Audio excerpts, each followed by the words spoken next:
Assalamualaikum warahmatullahi wabarakatuh. Halo anak-anakku kelas 8 yang luar biasa. Nah, hari ini Ibu akan bawa kalian belajar masih tetap di pelajaran IPA pada materi sistem pencernaan pada manusia.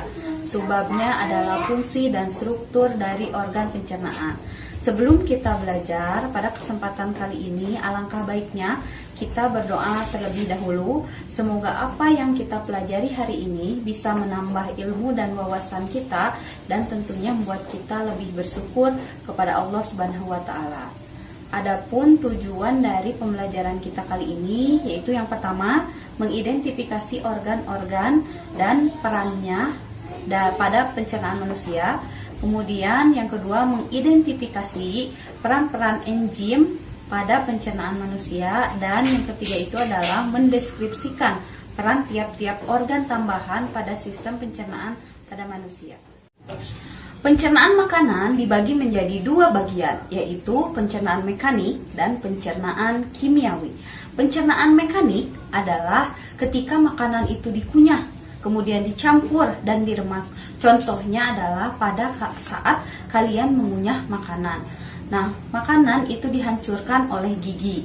Kemudian, kalau pencernaan kimiawi itu terjadi ketika ada suatu reaksi kimia yang menguraikan molekul-molekul besar makanan menjadi molekul-molekul yang lebih kecil. Nah, pencernaan kimiawi pada proses pencernaan biasanya dilakukan dan dibantu oleh enzim-enzim pencernaan, seperti ada enzim amilase yang terdapat pada mulut. Nah, sistem pencernaan makanan ini pada manusia terdiri dari beberapa organ secara berturut-turut, dimulai dari rongga mulut, kemudian kerongkongan, lambung, usus halus, usus besar, rektum, dan anus. Kita akan bahas satu persatu, mulai dari mulut. Nah, mulut merupakan saluran pertama yang dilalui oleh makanan. Coba, di mulut ada apa saja? Yang pertama itu ada gigi, kemudian ada lidah, dan tentunya kelenjar ludah. Nah, gigi, apa sih fungsinya dari gigi? Gigi ini berfungsi untuk memotong makanan, kemudian mengoyak dan menggiling makanan menjadi bagian-bagian atau partikel yang lebih kecil. Kemudian yang kedua, lidah. Lidah ini memiliki peran mengatur letak makanan di dalam mulut serta mengecap rasa makanan. Dan yang ketiga ada kelenjar ludah. Ini kandungan ludah pada manusia terdiri dari ada air, kemudian ada mukus dan enzim, amilase, zat antibakteri, dan lain-lain. Ini fungsi ludah adalah melumasi organ mulut serta mencerna karbohidrat menjadi disakarida. Organ pencernaan yang kedua adalah kerongkongan. Kerongkongan merupakan saluran yang menghubungkan antara rongga mulut dengan lambung. Di dalam kerongkongan ini terdapat otot kerongkongan yang berkontraksi sehingga menimbulkan gerakan meremas yang mendorong makanan agar masuk ke dalam lambung. Gerakan otot kerongkongan ini disebut sebagai gerakan peristaltik. Yang ketiga itu adalah lambung. Dinding lambung ini disusun oleh otot-otot polos yang berfungsi mengaduk-ngaduk makanan secara mekanik melalui kontraksi otot-otot tersebut. Secara kimiawi, makanan tercampur dengan getah lambung. Getah lambung mengandung asam lambung atau HCl, kemudian enzim pepsin, dan enzim renin. HCl ini berfungsi menjadikan ruang di dalam lambung menjadi bersifat asam atau pH-nya kurang lebih 1-3 sehingga dapat membunuh kuman yang masuk bersama makanan. Sedangkan enzim pepsin akan menghidrolisis atau memecah protein menjadi pepton. Pepton merupakan campuran dari polipeptida dan asam amino. Yang terakhir ada enzim renin akan mengendapkan protein kasein yang terdapat dalam susu. Organ pencernaan yang keempat adalah usus halus. Usus halus merupakan kelanjutan dari lambung. Usus halus memiliki panjang sekitar 6-8 meter. Usus halus terbagi menjadi 3 bagian, yaitu usus 12 jari yang disebut dengan duodenum. Kemudian ada usus kosong jejunum, dan yang ketiga ada usus penyerapan yaitu ileum. Setelah dari duodenum atau usus 12 jari, pencernaan makanan dilanjutkan ke jejunum atau usus kosong. Usus 12 jari ini memiliki panjang kurang lebih 25 cm. Sedangkan untuk usus kosong memiliki panjang kurang lebih 7 meter.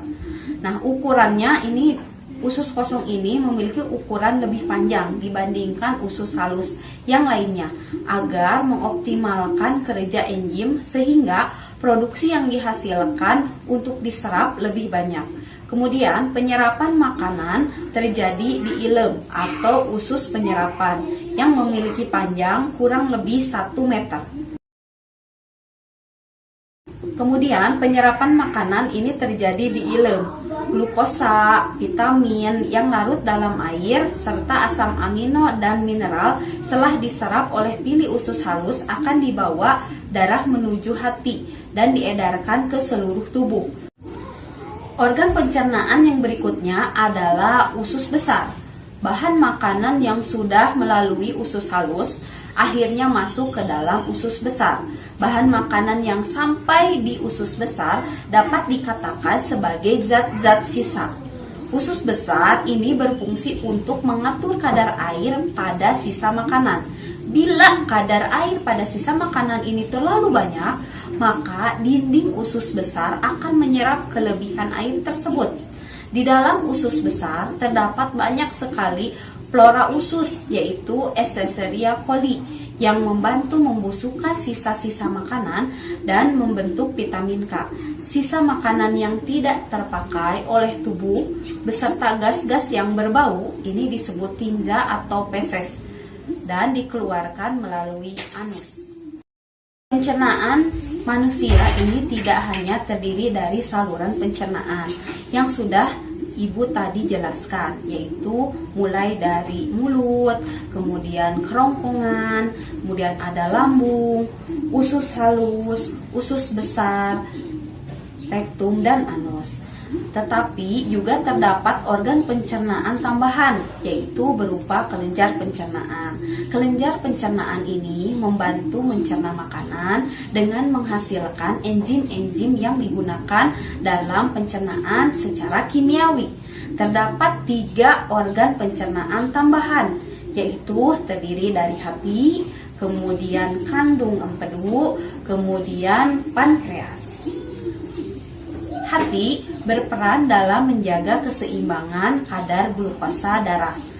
Ketika kadar glukosa dalam darah ini rendah, hati akan melepaskan glukosa dengan cara memecah glikogen. Bahkan jika dibutuhkan, hati akan mengubah gliserol, asam lemak, dan asam amino ini menjadi glukosa.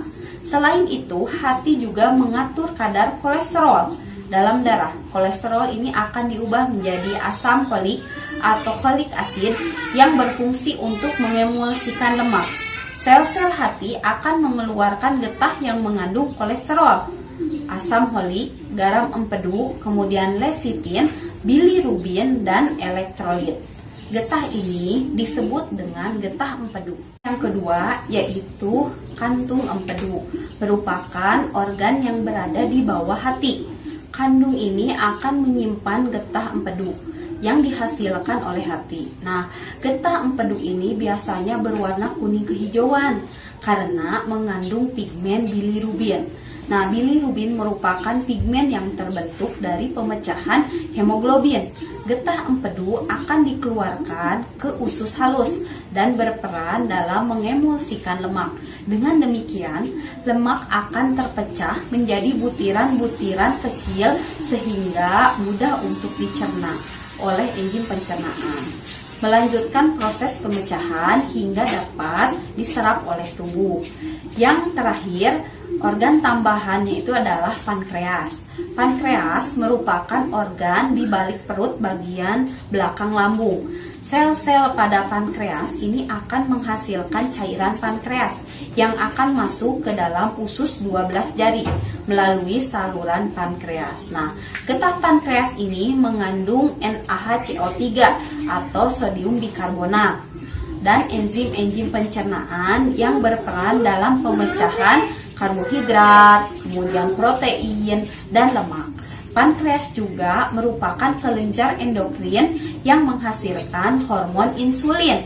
Hormon insulin ini berfungsi mengatur proses pengubahan glukosa dalam darah menjadi glikogen yang disimpan di dalam hati.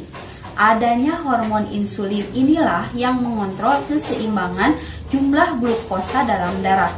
Apabila terjadi gangguan dalam produksi insulin dapat mengakibatkan penyakit diabetes.